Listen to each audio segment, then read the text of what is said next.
Hey Facebook, Lanisha here, and you know what time it is. It's Thursday, it's 8 o'clock, and it's time for another series or another episode of my live video series. And I'm super excited about tonight. Obviously, I have another guest joining me, and anytime that I have somebody in the guest chair, generally speaking, it's usually good. I hope that you will agree with me and say that it's good whenever I have someone in the guest chair. And tonight, I'm hoping that we do not disappoint, that we keep that good flowing, right? Keep it all going. So we're going to give her a few minutes to get logged on and to join me here. You guys by now should know who I am, but in the fair chance that this gets shared and you have never seen me before, you have no idea who I am. My name is Lanisha Lamb. I am author, writing mentor, and the founder of the Pretty Geeky Kids Club, which is an education website with a holistic approach to fundamental learning, and we provide solutions that yield results. And pretty soon I'm going to be able to add on a little bit more than just education website, because the news is in, guys. We got confirmed for our location. So summer camp 2K18 is going to be on and Poppington. So I'm super excited about that. So our little list of what it is that represents us here soon as we prepare for 2K18, and it's going to be good. And tonight is going to be good as well, as we wait for Miss Ashley Poole to join us. And we're going to be talking about stress awareness. Did you guys know that April is Stress Awareness Month?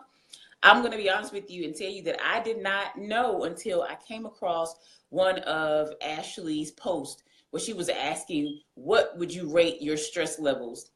And as I thought about the question, my stress levels are pretty low. I would say that I was at a 3, because I'm pretty low right now. I'm kind of smooth sailing. Things are good. I don't feel, pushed against the wall or anything. But sometimes I do. Sometimes I do feel like I'm pushed against the wall. So it's good to have these conversations. It's good to understand what stress is, what it looks like, the impacts on our bodies. Because a lot of times we're stressed and we don't even realize that we're stressed. So I think it's really important for us to have these conversations. I hope that you guys were able to join us. Hey, Miss Cheryl. I hope that you guys were able to. Hey, Miss Lena. I hope that you guys were able to join us last week. Ashley, flip your screen around. There you go. Because we talked about health last week. And so we want to keep this momentum going as we're talking about health. And stress is really related to that. So Ashley's going to get into some good and drop some gems for us tonight about stress awareness and it being Stress Awareness Month. So without further ado, we're just going to jump right on into our conversation tonight. Hello, Ashley. Hey, Lanisha, how are you? I am well. I hope you are. I am. I can't complain. Good. I'm actually, my stress, I would say, is probably like a 6 right now, but it's situational. So I'll kind of elaborate a little bit more on that. So do you want me to kind of start with just giving my background? Do you want to do like interview style or what? Please. Yes, please. Tell us a little bit about yourself, your journey, and where you are and what it's taking for you to get there. Okay, so a little bit about myself.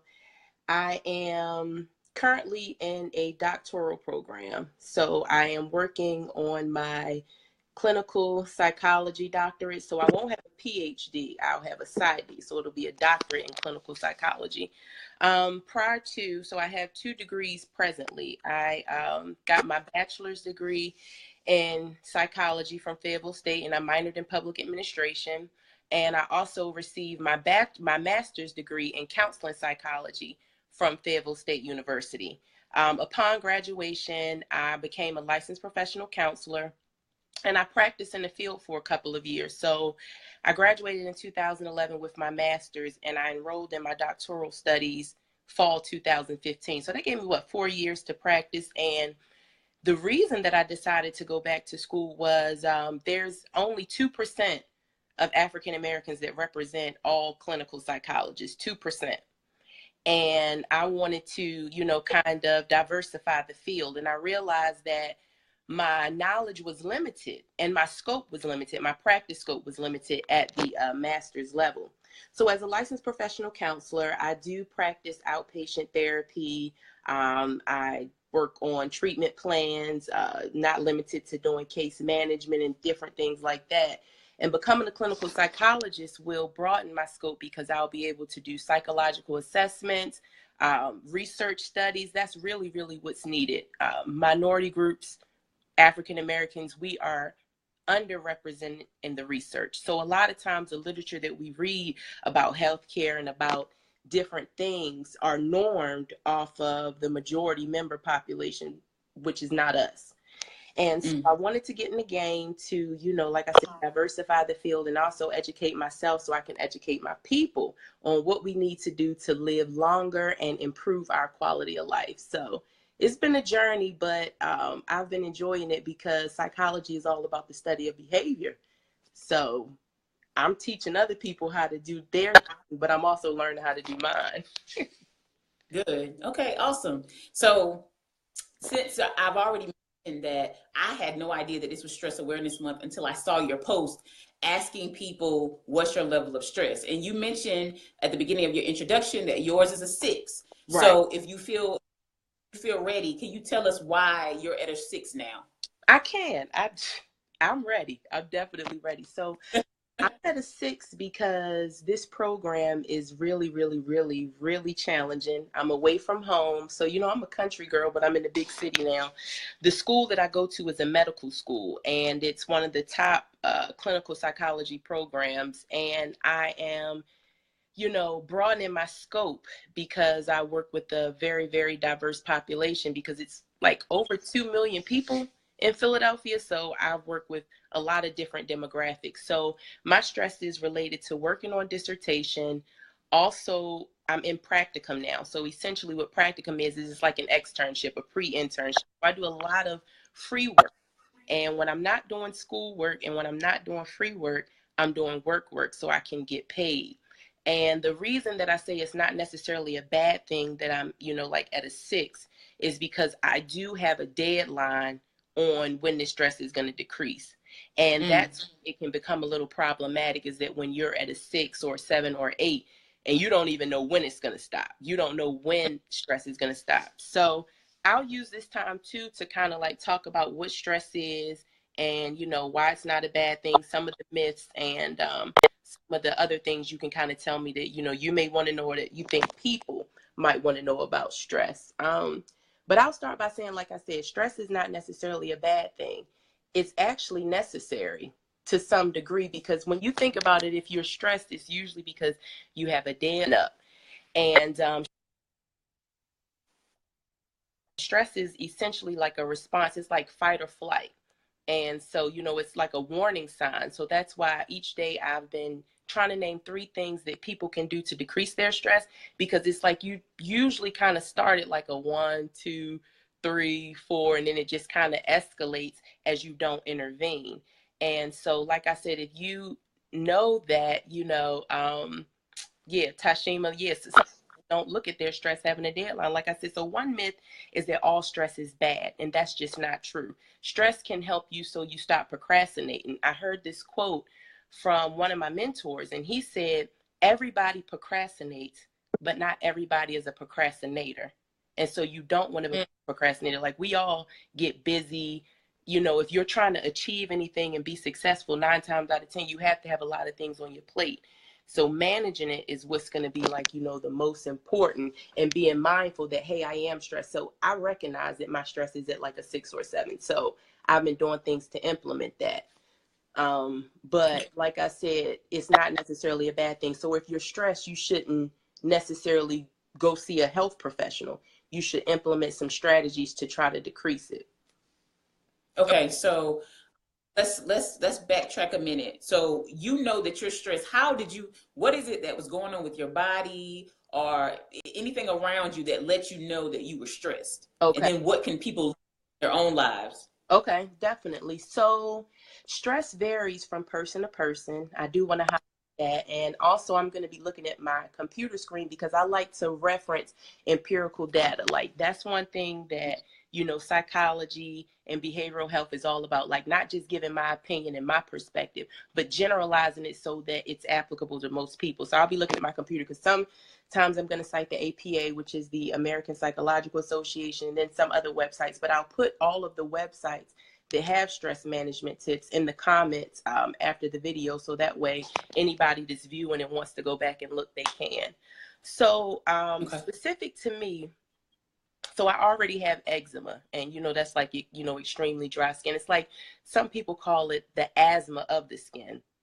So whenever I'm stressed, my eczema is going to flare up more than it already does. So that's one sign right there.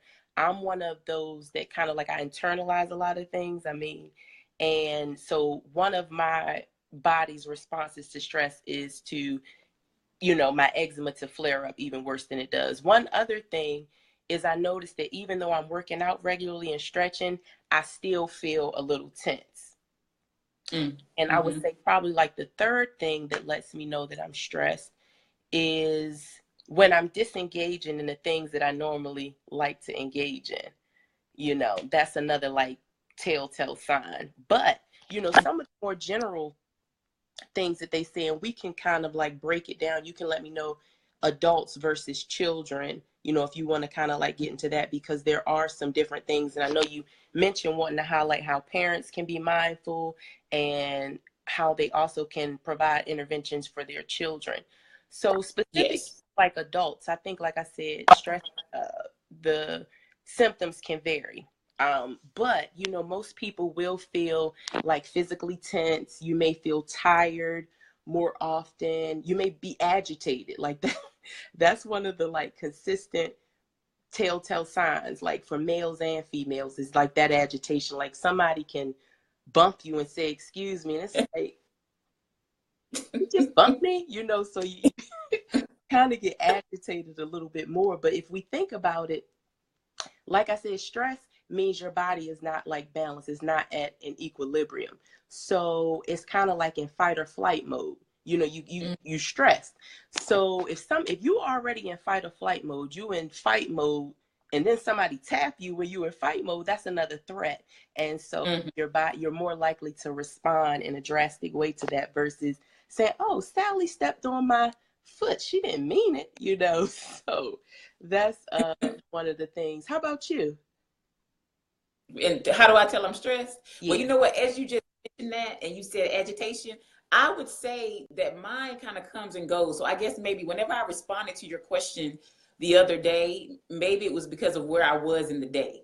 Because I know when I'm in, like if I'm working on a project and Corvin comes up while I'm deep in thought on something, I can be agitated without even really knowing that I'm agitated, and I can tell by the way I respond to him. And I really wasn't even thinking about that my body, or maybe I was experiencing some type of stress at that moment as I'm working on that project. And I'm like, why are you bothering me? In my head, I'm like, why are you bothering me? Because I'm trying to focus.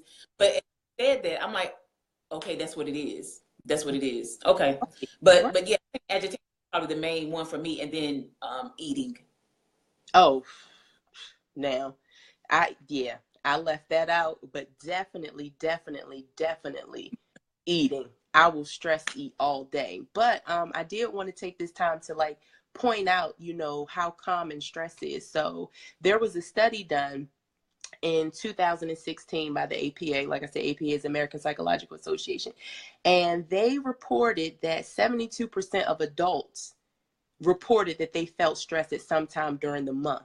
So I think, like you said, when I asked that question, you were asking in that moment. So one thing that, we do, so like, let's say if your stress escalates and you do get to the point to where you're seeing a healthcare professional, one of the things that we do is we provide instruments in which individuals can kind of like rate their stress, but it's always time sensitive. So like the BDI, which stands for like the Beck Depression Inventory, that will ask if you've experienced the symptoms listed like in the past 2 weeks, because time is relative. Like I said, if you can put a timeline on things, then you're kind of in the clear, because you want to be sure not to pathologize everything. And that's one thing that I have to be mindful of as a helping professional, is that every time my girlfriends or sorors or cousins or family members tell me something, I can't be quick to, "Oh, you bipolar, look at this," you know what I'm saying, "This depression, this is anxiety," because those responses are natural. We have hormones. Like, I not only eat like that when I'm stressed, I eat like that right before my cycle is going to come on. So it's a lot of things that are relevant, and you just don't want to make everything something. So that's how common stress is. Like I said, 72% of all adults that they surveyed said, yes, I did experience some stress during that time.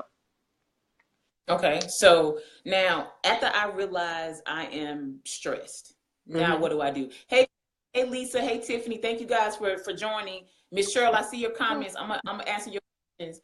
But so once I realize that I'm stressed, what do I need to do? Okay. So first off, you need to go ahead and thank yourself for recognizing it, because Okay. that's important, because stress can lead to things. So I don't want people to mistake me saying that a little bit of stress is appropriate to mean that I'm not saying that too much something. But one thing you can do is engage in self-care. So Okay. self-care is something, that you should engage in regardless of if you're stressed, regardless of anything, you should be engaging in some form of self-care. But just different routines can, help decrease your stress. So like, let's say you notice you're stressed. One thing that I do is I start to decompress. So take time out for myself. Um, that could be, meditating, that could be doing yoga, whatever it is. I put up a post the other day and I kind of asked people like, so what's your sanctuary? So where is it that you can go and just kind of like unplug? We live in a society now where everything is so easily accessible. We're always accessible. And so you can have me time, but responding to emails and text messages, you assume it's me time just because you're not around other people. So I Mm-hmm. will say, one thing you can do is talk to somebody. That's like the first thing. Let me name like three hardcore things you can do if you notice you're being stressed. So the first thing is somebody that you can kind of just, let them know what's going on, because usually there's something that's stressing you. So if it's Mm-hmm. job, if it's a relationship, if it's finances, find somebody that you trust and that can provide a listening ear. So that's one of the first things. The second thing I would say would be to engage in some sort of physical activity. So exercising, I would say, and it doesn't have to be anything rigorous, but it should be something that kind of like gets your heart rate up. So that would be a second thing I would Okay. say. And then a third thing I would say is anything that, like I said, is going to be self-care and related to decompressing. So another thing that I like to do are called like gratitude interventions. So that's like a whole program that, sometimes people engage in. But what a gratitude intervention is essentially just taking time out to reflect on those things that you're grateful for, things that you appreciate. And sometimes when you're so stressed out, your mind can be clouded and it's like, well, shit, I can't think of nothing I'm thankful for.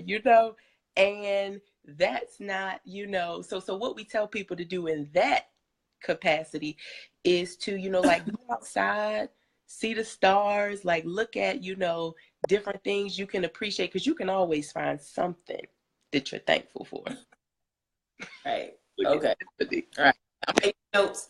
I'm making notes so I can remind everybody. But I do want us to talk about the kids. So as a parent, and I'm seeing my child, I'm looking at Corvin, or another parent is looking at their child. What are some things that we can identify? What are some behaviors that we can kind of pick up on that would, hey mom, that would let us know that, hey Marcy, that would let us know that our child may be experiencing some form of stress. Okay. So age is going to be, relevant, because stress, like I said, it's so varied that different age groups will do different things. But the first thing is to notice a change. So any Okay. change in what your child's normal behavior is could be a sign of stress. So let's say that you have a child that's normally playful and outgoing and talkative, and you notice that your child is deviating from that. Hey, Marcy, so they're not as playful and talkative as they used to be. An additional thing I would say is, just kind of noticing how they interact with you as a parent.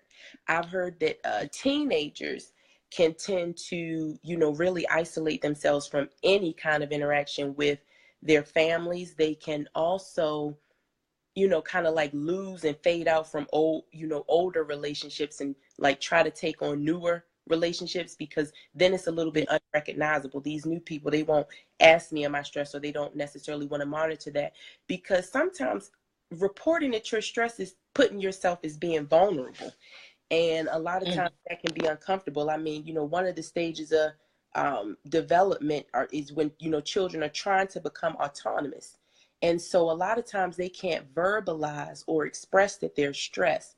And so it's so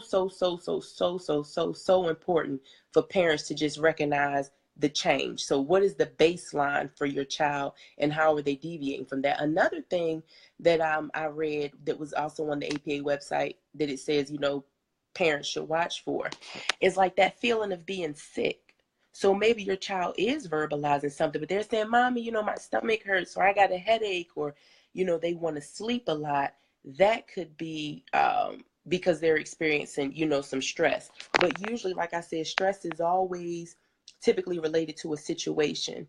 So you want to monitor if your child maybe auditioned for a play or some sort of team and they weren't accepted, and how long that behavior change lasts. So naturally, a child should be disappointed. They should feel let down. There should be some emotional response, but you want to monitor how long that emotional response is present. Another thing that I read, it says, is that a lot of times, you know, depending on their age, they'll do a lot of crying and they'll be agitated too. So things you maybe could, you know, bribe them with cookies, milk and cookies, you know, they don't want that.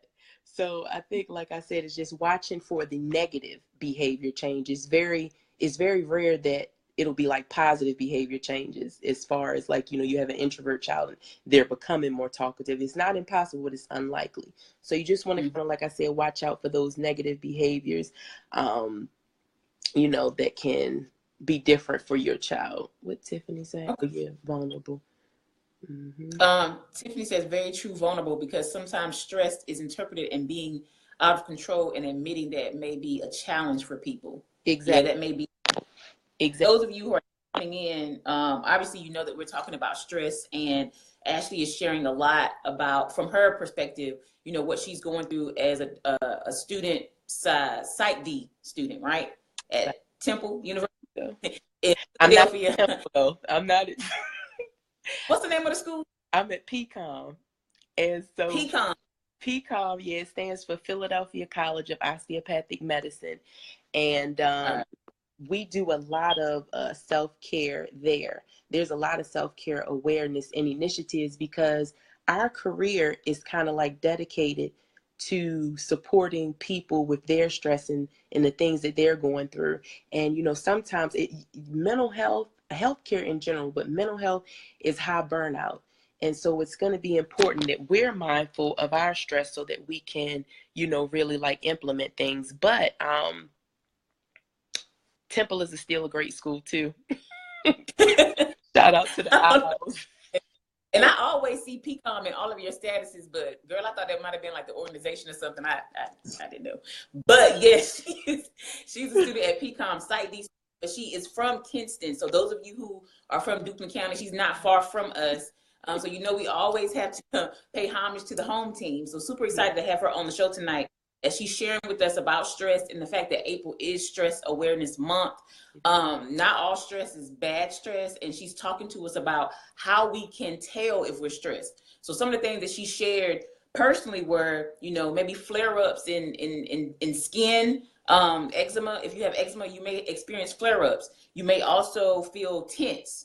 You may also disengage or feel tired often. And if those are not the only symptoms, or they might not be the only signs you'll see, you may see some other things. You just have to be really connected with yourself. And when you're looking at your child, one of the main things that Ashley talks about is looking at changes in behavior. So, and I'm all up in Corvin's business, so I'm paying attention every day to home, and I'm asking him, how are things going in school, and you know what's happening. And I think it's really important to have those conversations, but you know, conversations don't necessarily always tell the story. So I love what she suggested in watching them and seeing the differences in their behavior, their interactions with you, changes in their circles, their friends. They might be feeling sick or sleeping a lot. So these are a lot of things that she mentioned that could be signs. Now, things that she said that you guys can start to implement is the gratitude intervention, which I like that idea, and I'm going to start doing that myself. Just taking some time to think about the things that I am grateful for. She also mentioned talking to someone as being one of the main things that you should do once you identify that you are stressed. So put that at the top of your list of things that you want to do. And sometimes we just need to disconnect. So Ashley, my next question is there anything that we should do differently since as we identify stress in our child? Is there anything we should do differently with them? Right. So one thing I wanted to add to the reason that, like talking to someone is so helpful is because then you have someone that's going to follow up with you. Because this is what I always remind people is that in adulting, sometimes it becomes difficult to be selfish with those kind of things as far as like self-care. Because as an adult, you have so many responsibilities to work, to provide. And if you're a parent, you have all these obligations. And sometimes you get to speaking with someone is that now you have an accountability partner, because sometimes it's difficult to hold ourselves accountable. So I just kind of wanted to, highlight that.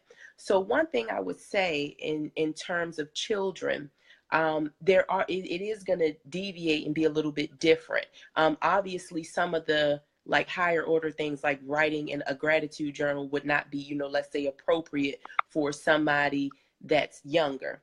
So what you can do is you can just verbalize that exchange with them. You can, identify, you can help them understand what stress is, and, identify with them. So, Michael, I noticed that, you've been talking a lot more lately, or you've been, experiencing stomach aches a lot often. I mean, and kind of like process with your child so that they can, explain to you a little bit more in depth about what they're feeling. And then you address it there. So like, let's say that, you ask your child and they are mentioning that, they've been feeling this way for a while, that you can just go ahead and put in any form of self-care intervention. So you can maybe go for a walk with them, engage them in some enjoyable activities, because stress for a prolonged period of time, it's not uncommon for it to manifest into clinical depression.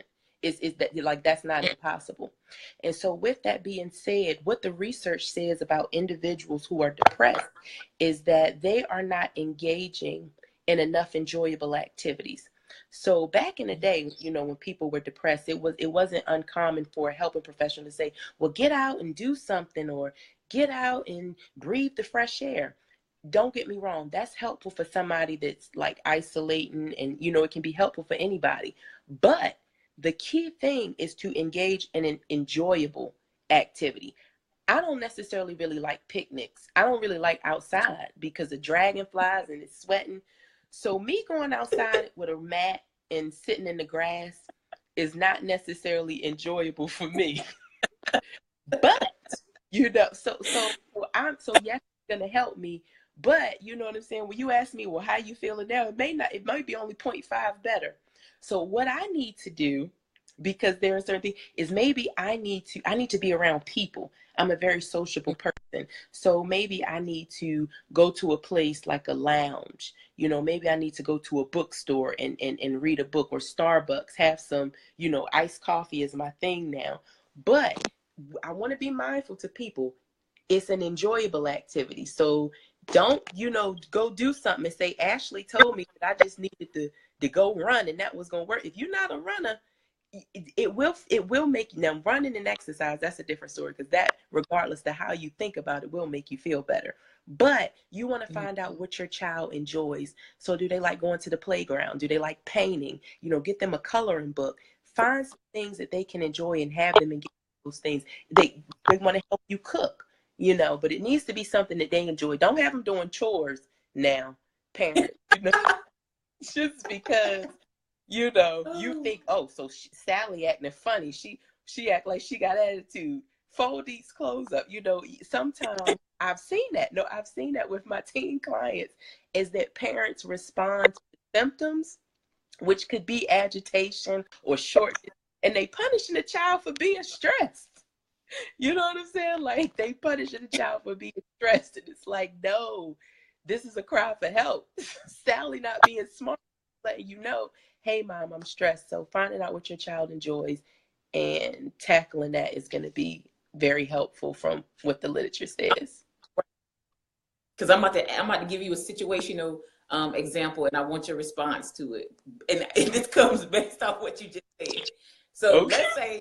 let's say you, let's say as a parent, or maybe as a teacher or a counselor or a school counselor, I'll say, not clinical psychologist or anything like that. Let's say a regular person is interacting with a child and they sense some agitation. So you use attitude. You know, she might be a little quick tempered is going on. What do you feel like is the best way for the adult to respond to that agitated child? Okay. So the best way is to de-escalate and not match. Let me say that, period. That's a period behind that. De-escalate the situation and don't match it. Because this is what, so I'll take this time to do a shameless plug for CBT, which is the evidence-based treatment that I'm learning. It's cognitive behavioral therapy. And so this is what cognitive behavioral says. It premises off of the cognitive model, which believes that our thoughts control our feelings and our feelings control our behavior. So when that adult is interacting with that child, the child may be thinking about, you know, I'm after this class, I'm going home to no food. And that's what they're thinking about. So then they feel frustrated, they feel embarrassed. And so that's that rude or dismissive or smart behavior that you see. It has nothing to do with you. It has to do with what they're experiencing. So what I would encourage that adult to do is identify that with the child. Sally, I noticed that you know, snapping your neck a little bit, or is everything okay? If it's a specific behavior. But maybe you just want to engage that child and ask her or him, how are you feeling? And get to know why they're responding that way. And if you can help them move or transition from that emotion to something more positive, then you do that. I mean, you may ask them if they just need to take a time out. Sometimes kids need a breather. I know we do. You know what I'm saying? So I would say don't assume that the behavior is a response to you because they're being disrespectful. Get the facts, do an assessment, and try to, you know, de-escalate the situation. So de-escalating, like I said, is engaging, it's inquiring, and it's trying to be solution focused. And that can look a number of ways. I mean, if that child, like I said, needs to step out, allow that. But it can be difficult working with children. That's why I'm actually doing my practicum with adolescents now, because I primarily work with adults. And adults are definitely my preference still, you know, even with this work with adolescents, because they're going through a lot of hormonal changes as well. They are products of their environment even more so than, you know, their parents. So because they don't have a lot of they don't have as many choices. Children are vulnerable populations. And so a lot of times when I'm working with children, if their parents aren't invested in the treatment as well, it could be really challenging for me to see the fruits of what we do in the session. That's good. Yeah, I have I had a group of, situation. Okay. I had a group of students that I was working with at one point, and we were writing stories. And I had just started working with them at the beginning of this year. I no longer work with them though. And we were writing stories, and one of the things that they wanted to write about was how I had them to identify a problem, and they needed to create a solution for it, right? So their problem was that the teachers are the problem. And they really didn't have a solution. So I'm talking to them, hey, Leslie, hey, Valencia, hey, everybody that just joined in, hey, Miss Sherry.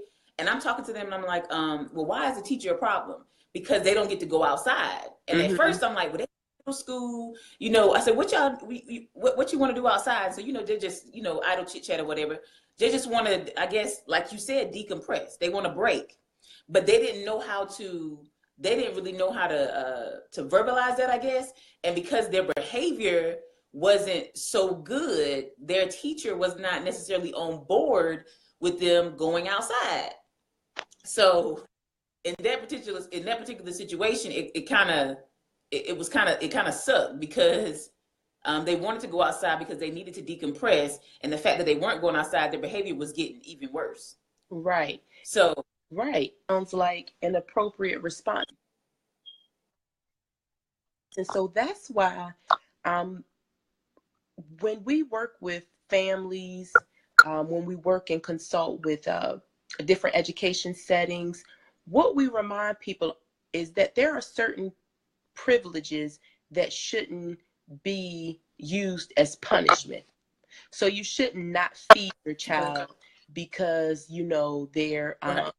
anything that's a necessity shouldn't be removed. Now I understand, like, let's say when they go outside, they're limited to the activities that they can do, but depending on that age, that physical activity and that routine of going out and being able to do things is going to be like really important. Maybe the leisure time is going to go from 45 minutes to 30 minutes, but I would say that to prevent situations like that from happening, or maybe you're going to add something. So they're going to have an additional homework assignment, but you want to make sure that the punishment is appropriate because, children tend to not learn in situations like that. So, you know what I'm saying? You want to make sure that necessities aren't neglected. And a lot of times that's what you see, parents, doing, is to try to punish the child is removing things that are necessary for them. And it's like, okay, cutting that out is not necessarily going to correct the behavior. And that's one thing that I love about the treatment modality that I'm learning, CBT, is because one, it's evidence-based across various populations for various different, conditions.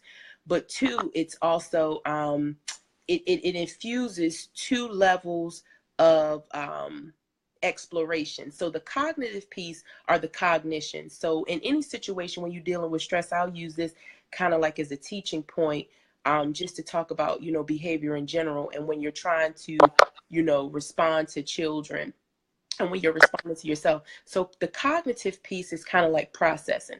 So let's say your child is behaving in a way that is, negative or not appropriate, and whether it's due to stress or not. So you want to talk to this child and process. That's the first thing. That's the cognitive piece. Seeing what they understand. Do they recognize that what they've been doing is off the chain? Because what I read and understand, a lot of behaviors are subjective. Like you have some people that boys will be boys, and different, behaviors are very subjective as to what they mean. So you have a child that can't go outside because they were laughing out loud in class, but they didn't necessarily know that, they laughing too long was inappropriate. So you process with them, but that's not enough. The second part is the behavioral piece. So the behavioral piece, like I said, is where you give them an assignment that's going to teach them now how to respond in this situation. So we know Mike fell in class and it was funny. But, you give yourself 2 minutes, a minute to laugh, and then you got to get it back together, emotional regulation. But also, too, age is relevant. What age were these kids? Middle school, 7th grade. 7th grade, okay.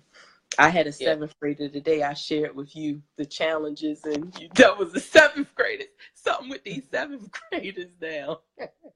I don't know, but I've the consistent message that I've been getting with people who work with children is that middle school is a tough age. So I don't know if it's because they're just hitting puberty. Maybe I have no idea. I don't know, but they are a trip. Yeah. They're a trip. Yes. Do you remember middle school? Huh? Do you remember being in middle school? I do, and I probably was a trip too, but I hope I wasn't much of a trip. But one thing I want you to talk about before you go. Yes, Marcy, it's tough. One thing I want you to talk about before you go, though, is at what point, when we identify stress, either in ourselves or in our children, do we need that intervention from a mental health professional? Okay. So I'm going to answer that. But one thing I did want to address, like, so you were kind of mentioning like stages of development, and just how middle school is like, a period of time where, drastic behavior change. So I wanted to pull up one of the stages of development, Eric Erickson, actually, that we use. And during the age of adolescence, it's ego, identity, versus like role confusion, and also too kind of like around the 12-year age, it's industry versus inferiority. And so those stages are, kind of like where individuals are really, they're independent enough to, listen and follow orders and autonomous enough, but they still don't have enough privileges to really recognize that they don't necessarily know what's good for them. I know that is time for puberty, and gel hair was in during that time for me. And I kept gelling hair down, but I kept breaking out.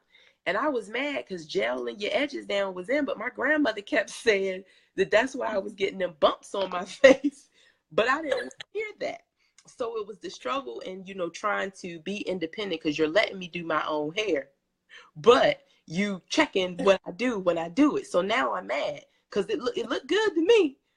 I don't care about these bumps, so that's a little tidbit. But this is what I will say. So like I said, you don't want to pathologize everything. So you don't want to get to the point. She was in middle school, but you see,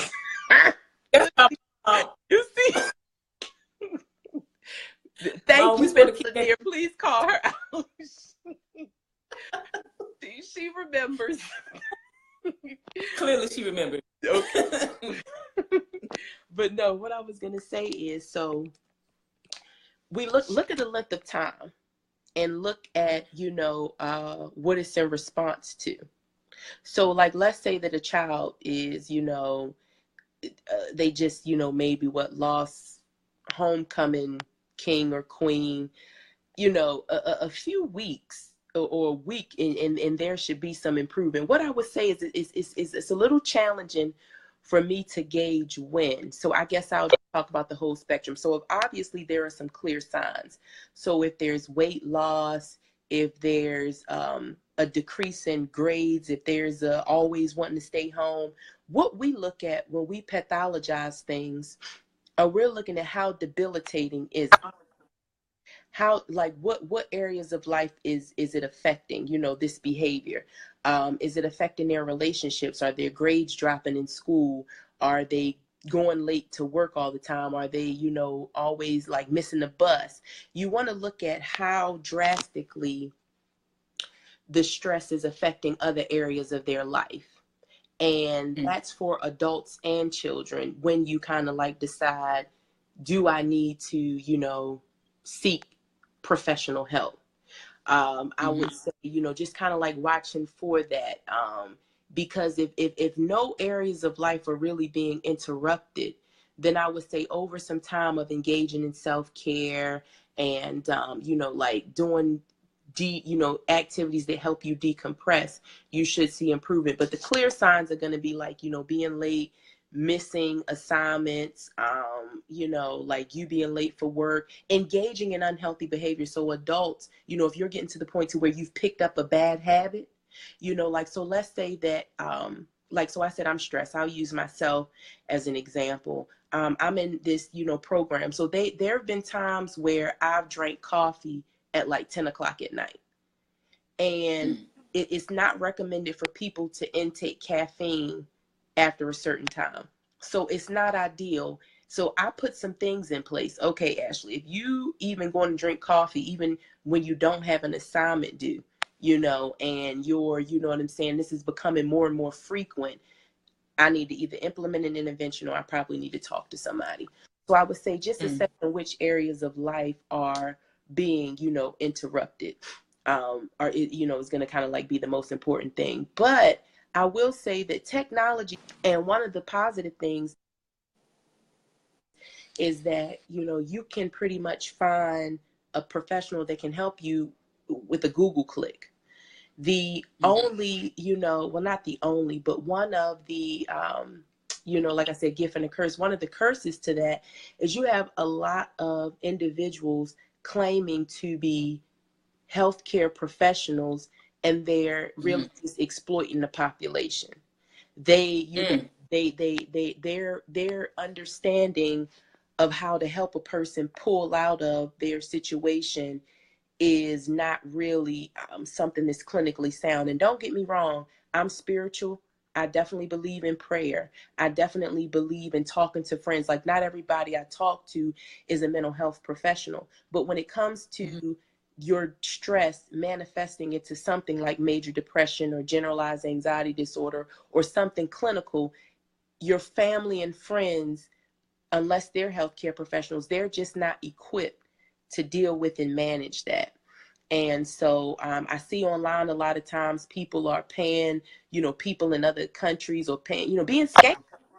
And so I would say use this link, find a professional page, consult your primary care physician. I know here in Pennsylvania, integrative healthcare is like the new wave. It's also in North Carolina, but I believe it's a little bit more prominent here, in which you actually have a psychologist who is working in the primary care offices. So now when you go to a lot of the primary care offices here, you will fill out PHQ-9. You will fill out a form that actually measures, mental health symptoms, because a lot of times people will have stress that manifests into depression or ulcers or have all of these things going on in their life, negative changes, and they won't know to verbalize that it's a mental health issue. They only identify that physical issue. Oh, I'm, always tired. My back is this, my stomach been feeling real queasy.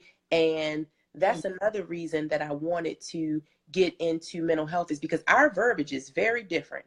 African Americans, culturally, our verbiage can be very different. There was this intervention, this study that I read, and it was for geriatric African Americans that were depressed.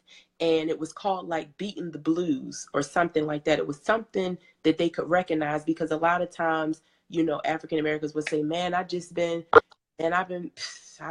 down, man. I've been, low with it, like the verbiage is different, and it can, hear a person can hear that and not know that this person is expressing that they're depressed. So you have to, again, like I mentioned early in the session, get to the point to where you're assessing what does that mean when you say you're low, or like people, when we say we being out, people don't know what we're talking about. You know what I'm saying? Just the kind of like Greek verbiage. So you have to operationally define what that means when a person says that. But I want to read this thing your mother said. You are your mother's daughter. Because laying all jokes aside, her experiences have been very beneficial to me this year. These students have new hormones that they don't know what to do or how to deal with. That's true. And if you notice, everybody's going to like a more healthy diet. So I can imagine the normal hormonal changes biologically that the body goes through compound with the intake, the food intake, and how that contributes to some things that, are going on in a child's life at that age. But, like I said, stress is definitely something to be mindful of. I found out that it was Stress Awareness Month. Is that on my calendar? Because one of my the ladies at my practicum, she sent it out through Sanctuary, through our email, and she just encouraged all of us to ensure that we're doing something daily, because preventative measures are what's going to be extremely important. So it's like, once you get that stress gone, and your child's stress is gone, you can't forget about it. You have to implement these strategies all the time, so that way you can kind of like combat it from onset again to that intensity. Because like I said, stress is something we can't avoid. Right. The best example, and I don't know why I just thought of this example as you said that, when you said preventive measures, the best example I can give you guys is, whenever we have cars, if you own a car, you have to get your oil changed. And if you do not get your oil changed, guess what? You're going to have issues with your car. So you're going to have to practice or start implementing in your life today. If you have not already, you need to start implementing today some self-care strategies. Tonight, go ahead and get you some gratitude intervention going on. Okay. Otherwise, you can't, there's when things go awry, when things break down, there should be no reason to, what happened, because you already know what happened. You was not taking care of yourself. When things, so we need to they sometimes will. Yes, exactly. Line sister. Exactly. Ashley, I really appreciate you being on the series tonight, and I have to have you back, because I feel like I have so many more questions to ask. There's so many things I want to talk about. And before I came on, hey Leslie, before I came on tonight, I had this idea in my mind. And do you remember back in the day when we were younger, it says the street lights are on. Do you know where your children are? Yes. So before we came on, I had this idea, and it was the school bells. The school bell has rung. Do you know how your child is behaving? I don't know where it came from, but it just came to me. Right. And the reason why it came to me, and the reason why I want to eventually expound upon it, is because you mentioned a really, really good point. Sometimes people are behaving in a manner that they do not understand or realize is negative.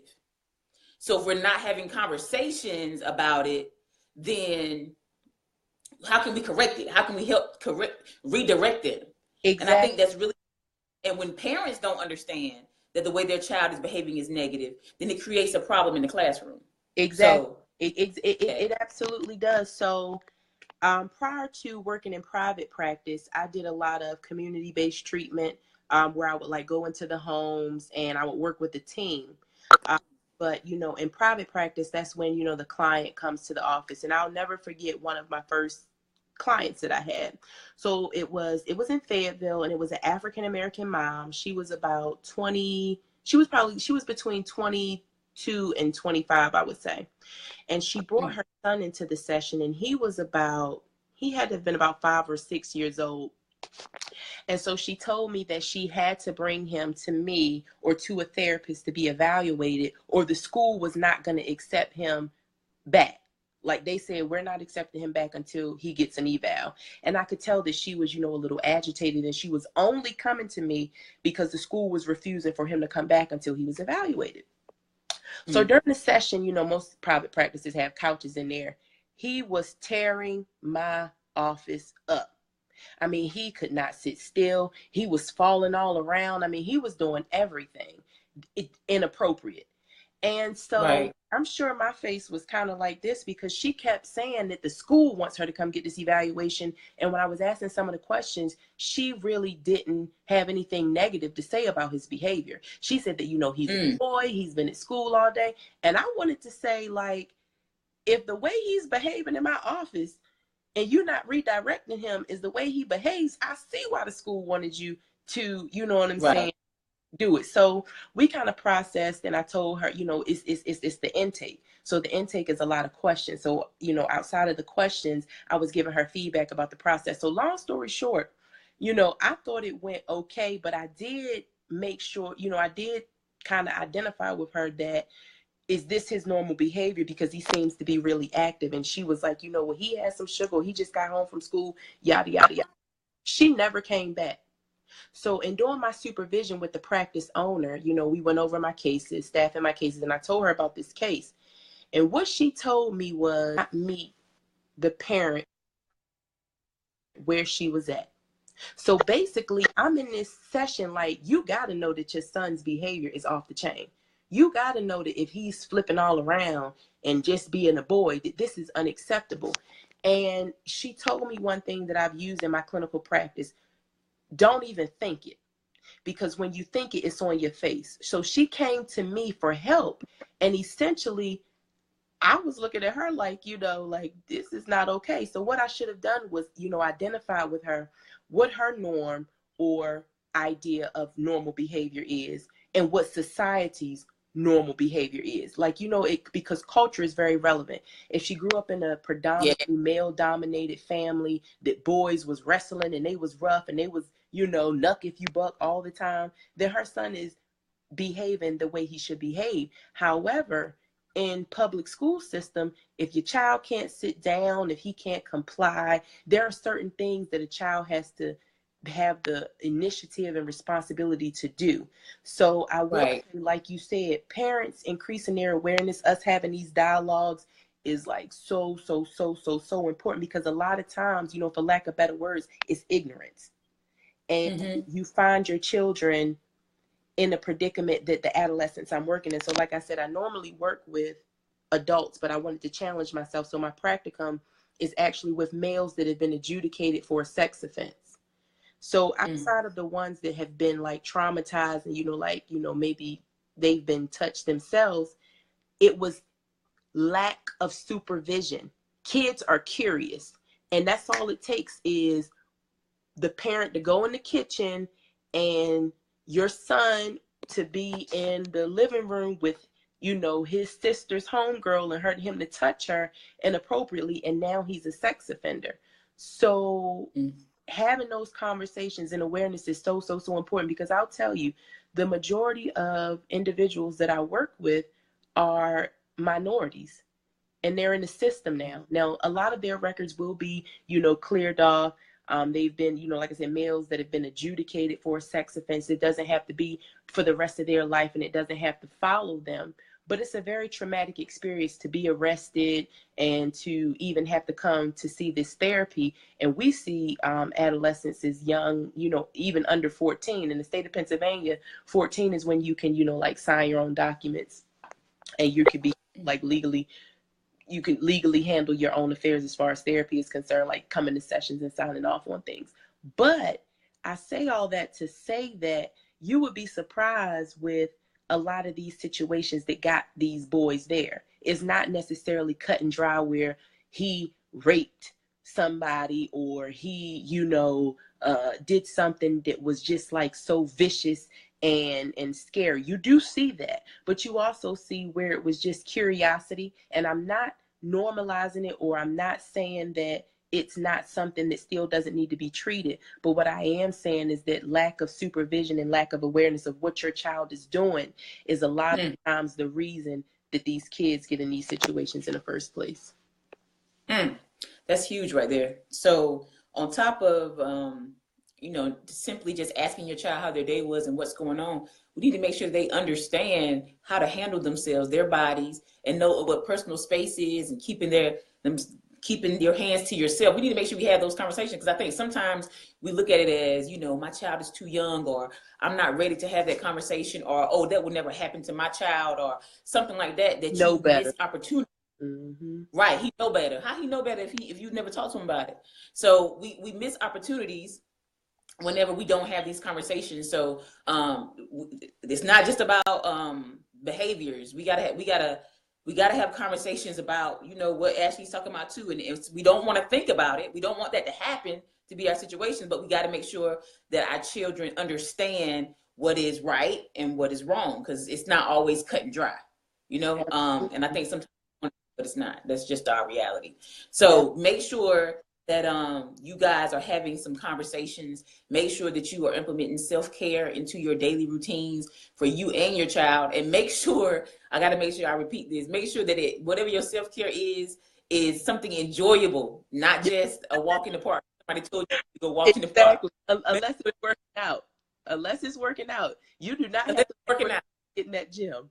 Did you do self-care today, sis? I did. On the spot. Oh, yay, good. Okay. I did. Put me on the spot, but luckily I was ready, and my answer is yes. You have the question. I mean, I knew I could ask you that. Hey Tamika. Hey Pam. But yeah, I'm super excited about this conversation we had tonight, and I definitely want to bring you back, because I want to talk about that epiphany, that moment I had before we came on. I would love to have you on as we talk about that. So I'll get with you later about after the fact. Tonight we went super long. I think we've been on for almost an hour. So we're going to turn it down.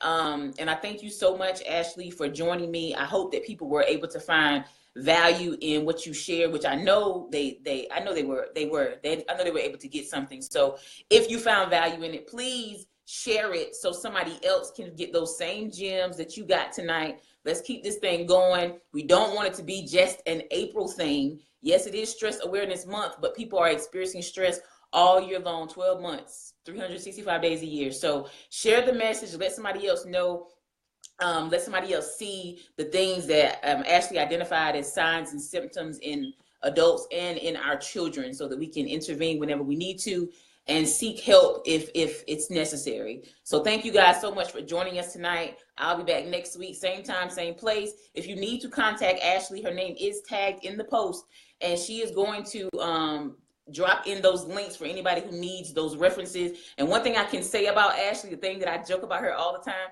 is she is going to have some research to back up everything she says. And having text conversations with her, she's going to send you screenshots of word definitions. So she has the documentation for everything that she's talked about tonight. That's just her, and I love her for it. She really keeps me on my toes. So I hope that you guys enjoyed her as much as I did, because she is awesome, and we will have her back. Thank you guys so much. Have a good night.